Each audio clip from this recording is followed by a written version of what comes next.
All right. Hello, it's Darrell Gunter, your host for Leadership. Leadership begins with you.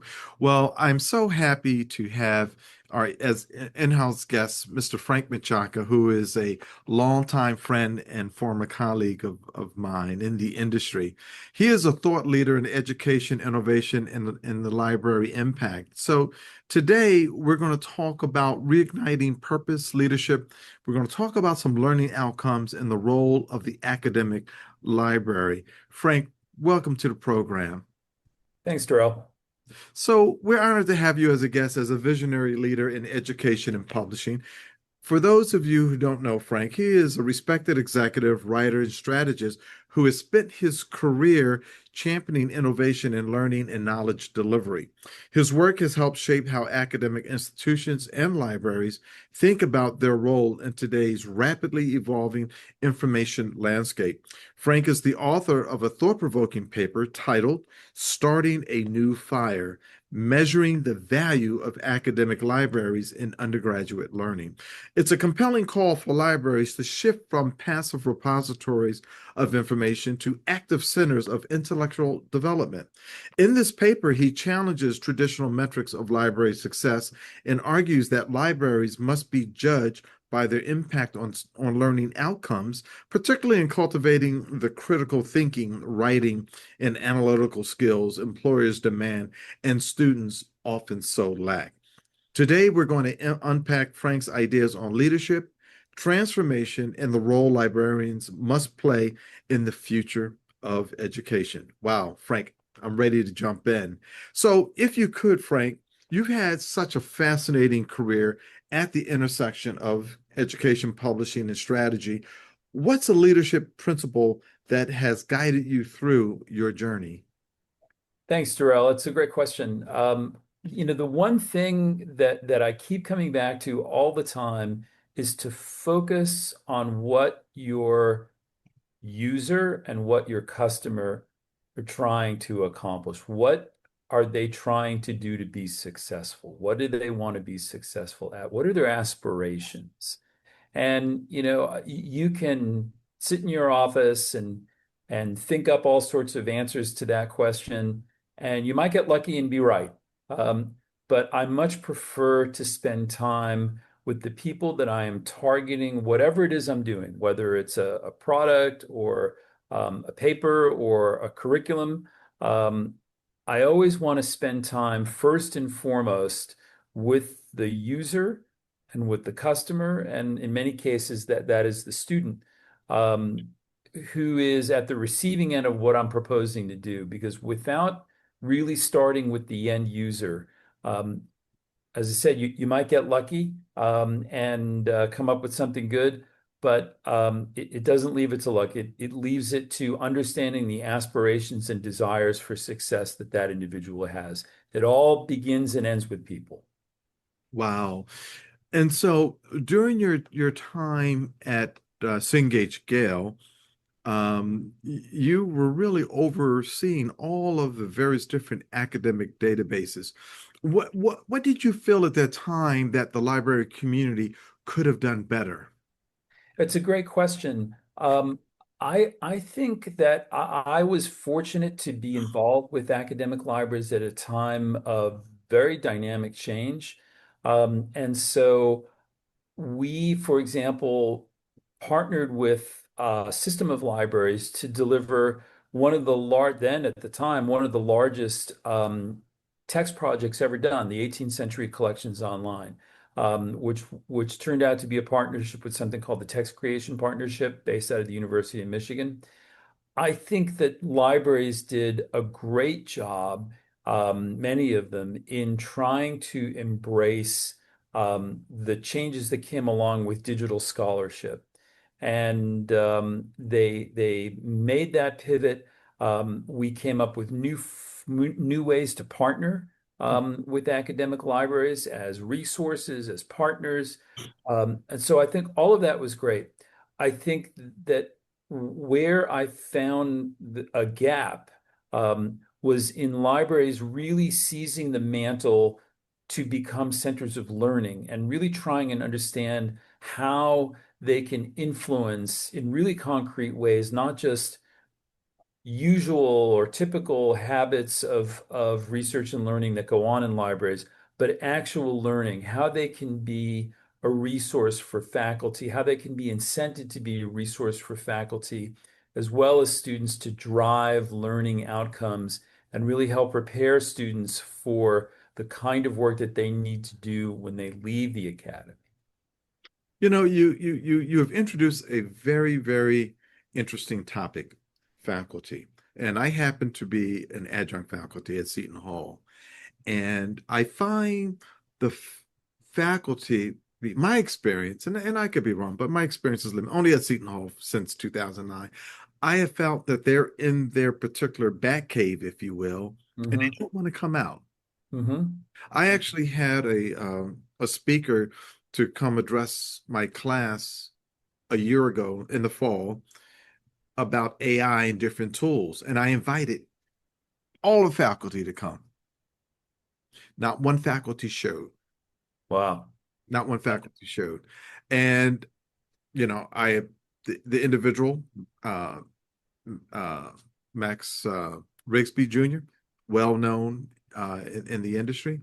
But I found that they just didn't want to reach out. And then a couple of weeks later, there was a memo from the dean's office asking faculty to fill out a questionnaire about AI and what were our thoughts about it. Mhm. So to your point about the librarian being more progressive and assertive, doesn't it take someone to dance with the faculty to do that? Yeah, 100%.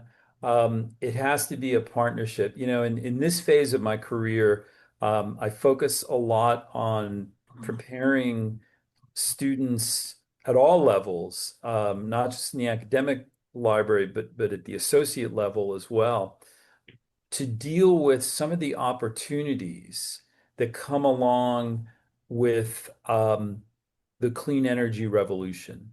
And what we find, what we hear, is that students will come out of traditional four-year engineering programs and really take 9 to 12 months of training to come up to speed because they're really focused on the theoretical non-applied aspects of what they're doing. And once they go into the job world, they really need help with the hands-on um, stuff. And that requires not just the theoretical knowledge, but critical thinking skills. And so I think that faculty and librarians can dance together if they both are interested in building those critical thinking skills.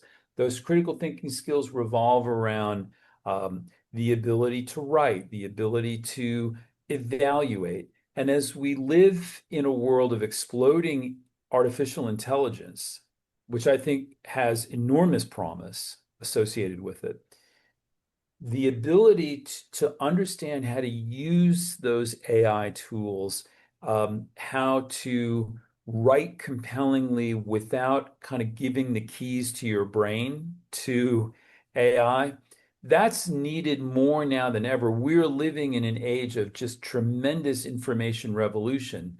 And so, how to think critically about that, how to use those tools and skills um, to do research that would have never been possible before, I think is a mission critical thing that librarians and faculty could partner on, and that I think the university could take real advantage of at the leadership level. Wow. And so you wrote this article, Start a New Fire. What inspired you? What propelled you? What motivated you to write this dynamic article? Yeah, so I was asked by the it was a journal called Portal, published by Johns Hopkins University Press, and Damon Jaggers, who is then at Columbia University, asked me to contribute a chapter to that journal or an article to that journal on learning in libraries, and it didn't get any more specific than that. And so what I undertook was to really try and understand how libraries can measure themselves in the context of learning. We have very good metrics, very long established metrics for libraries. Back in the day, li research libraries would measure themselves by volume count. They might measure themselves by gate counts and so forth. But in the digital age, all of that becomes kind of irrelevant, right? So what is the role of libraries? I think for the reasons that we're kind of alluding to, in this world of just incredible compressed information, artificial intelligence, um, it is bewildering to try and understand and think critically about information, be able to write about it. And I think that libraries and faculty can work together to do this. And that's really what I try to investigate in the art. The article became kind of a forcing function for me to really sit down and think about this and investigate it and try and say something useful about it. And what do you think is the most misunderstood aspect of the modern academic library? I think that one is that they are still to some extent repositories of information.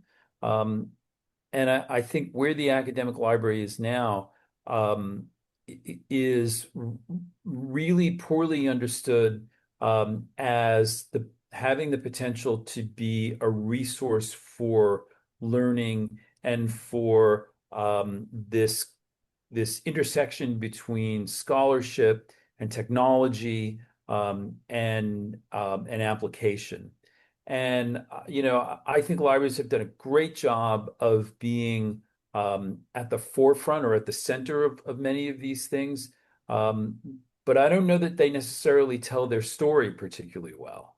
Um, and so you have a situation where a provost, might be looking down a list of cost centers at the end of the year and saying, well, I know what my medical school returned to me. I know what my, engineering school returned to me. Library, what did you return? Um, and that really sparked this question of how do you measure the success of a library? How do you educate the stakeholders in libraries, the users, the leaders, in the case of an academic library, the entities that fund and lead those places? How do you help them to understand the real value of a library and help the librarian to unlock it? Wow. Okay.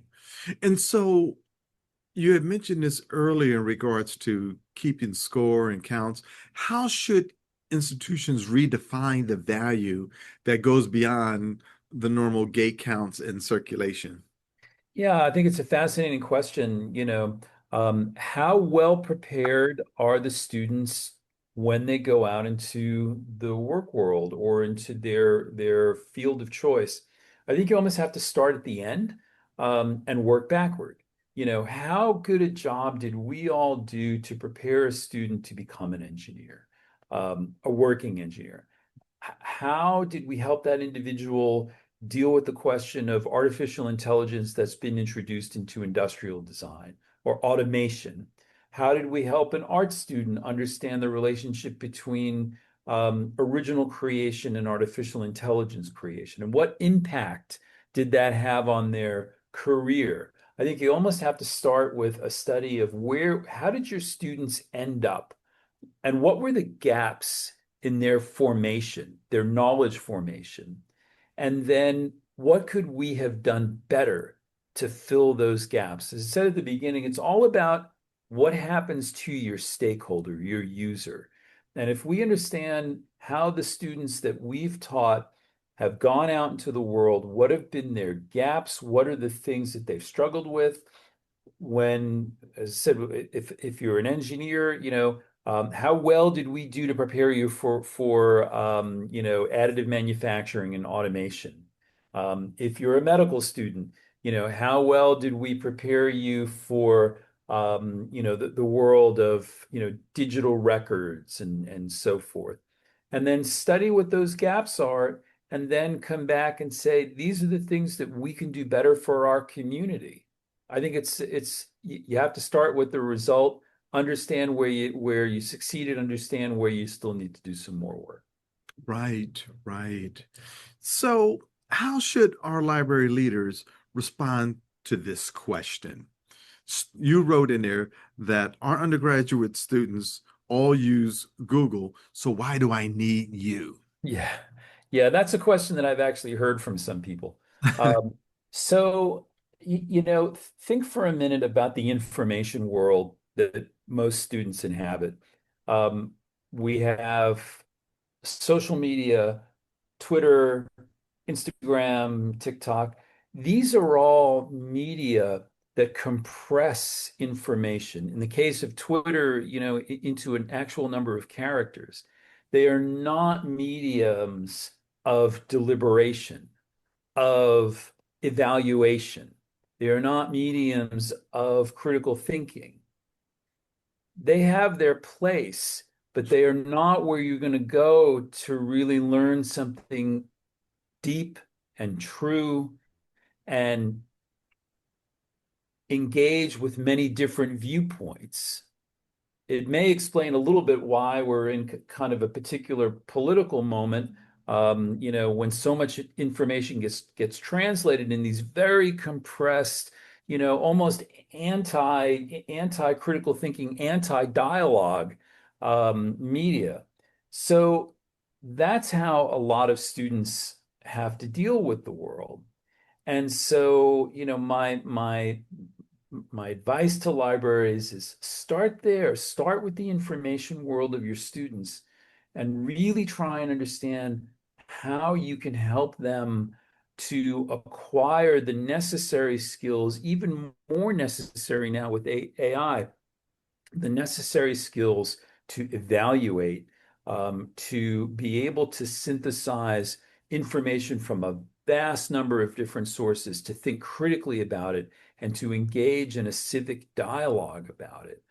Because if we lose that capability, man, I don't know that's not a good place to be. Absolutely. So let's talk about the undergraduate learning crisis as you have labeled it. You talk about limited learning and the alarming results from the CLA, the Mhm. Collegiate Learning Assessment. What are the root causes in your view? And for our audience who's not familiar with some of those results, can you just give us a summation of what those results were and then, of course, address the question of what are the root causes? Yeah, the collegiate learning assessment looked at learning outcomes for students across a variety of disciplines.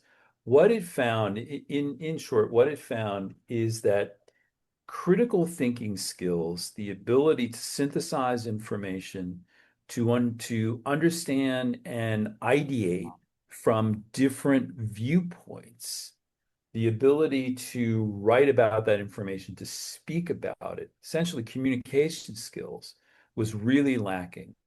And in my role as an employer, that's one of the first things I always look for in a candidate, because most of the candidates that I see for jobs and so forth, most of the time they have the base level skills that I'm looking for. What I'm looking for is the ability to communicate, the ability to engage, the ability to build new ideas in dialogue with other people. That's where the innovation comes from. That's where you're going to get great results. And the CLA study found those critical thinking skills, those communication skills, were really lacking in students. And bear in mind that CLA assessment was written before the pandemic.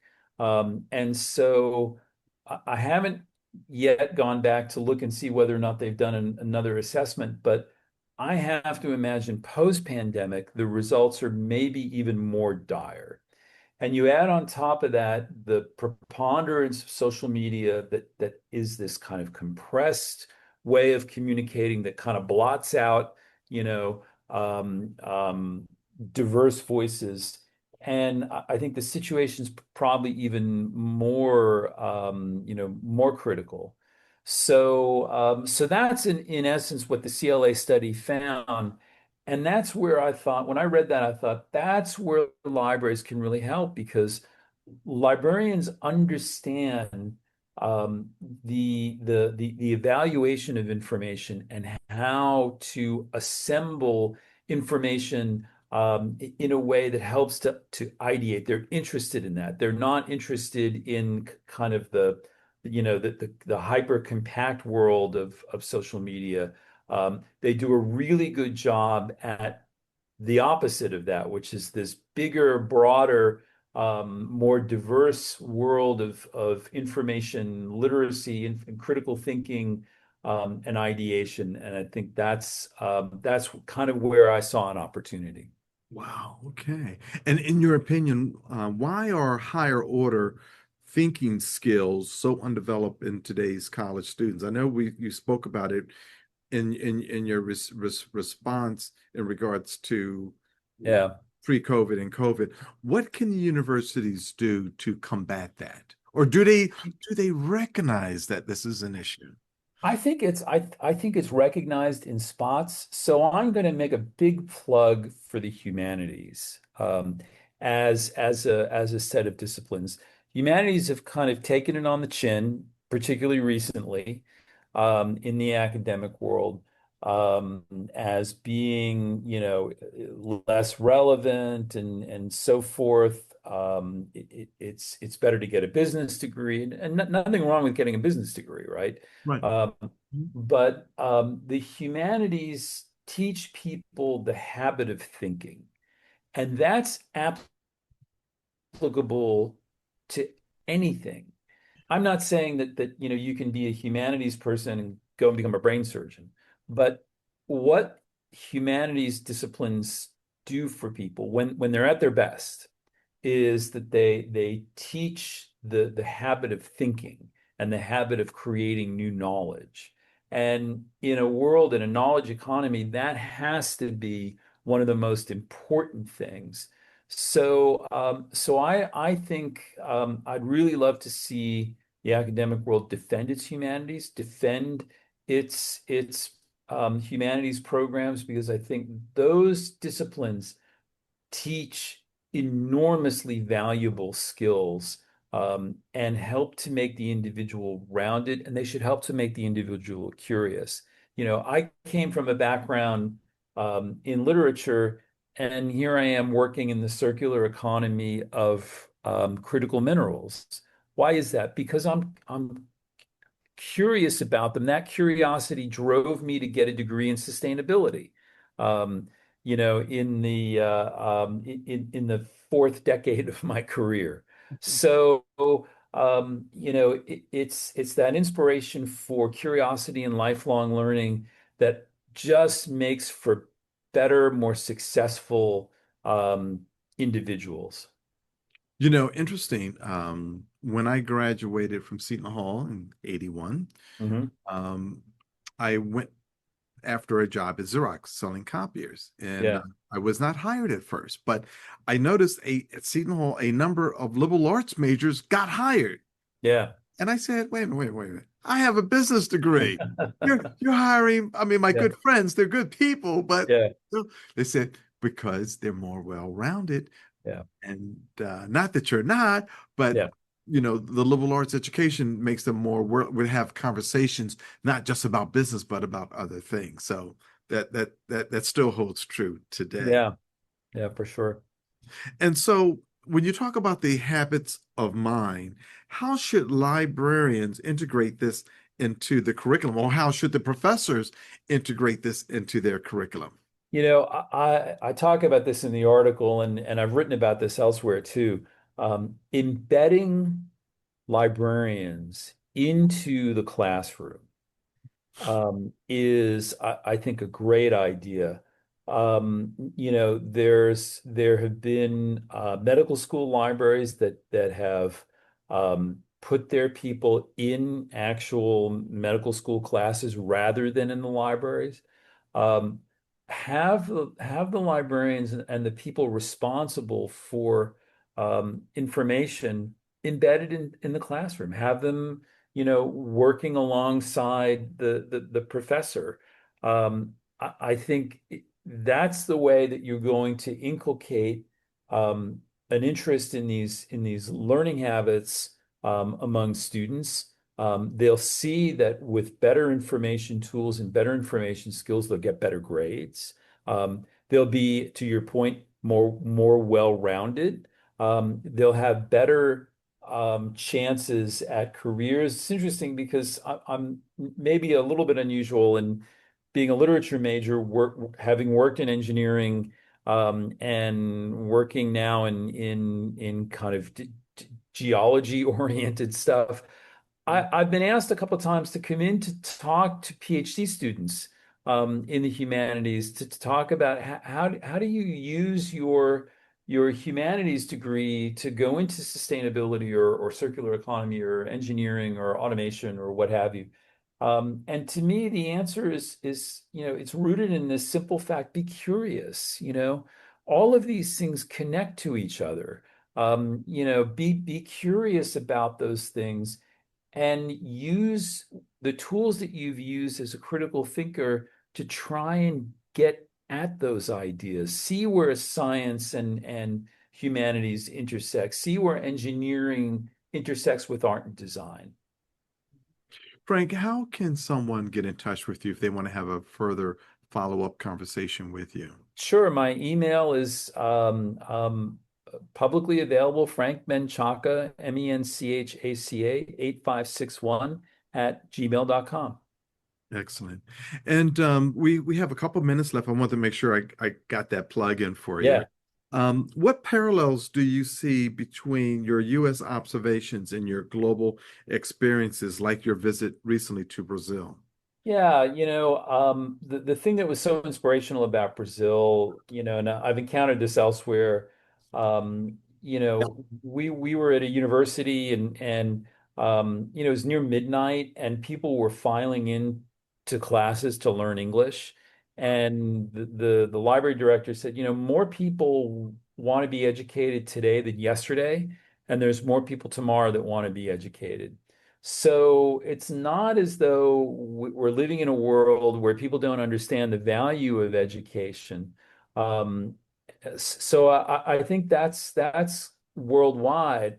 Um, what I see around the world is this desire for a better life, access to education, healthcare, employment. And in the end, that's kind of what unites us. So I see the landscape as being maybe more similar than it is different. I think it goes back to that comment that I made at the beginning. What are the aspirations of the people that you want to engage with? It's for those things. It's for healthcare, jobs, a better life. And so, we owe it as information professionals to try and serve those aspirations, using technology, using libraries, together. Oh, and Frank, 30 seconds. I hope you can do this one. Yeah. What's the one leadership lesson you like to pass on to anyone looking to drive change in a traditional institution? The one piece of advice I have is um, keep up your stamina, persevere. It is necessary to make mistakes. It's necessary to fail. And you have to be willing to do all of those things. But persevere and keep going. Keep following that idea and don't be afraid to change it in the light of changing conditions. Wow. Ladies and gentlemen, we are here with my dear industry friend, Mr. Frank Menchaca, who wrote a brilliant article. And I encourage you to I will put it in the link for the promotion of this show to read it. Frank, thanks for coming on the program. Thank you so much, Darrell. All right. That wraps it up this week on Leadership with Darrell W. Gunter. Remember, leadership begins with you.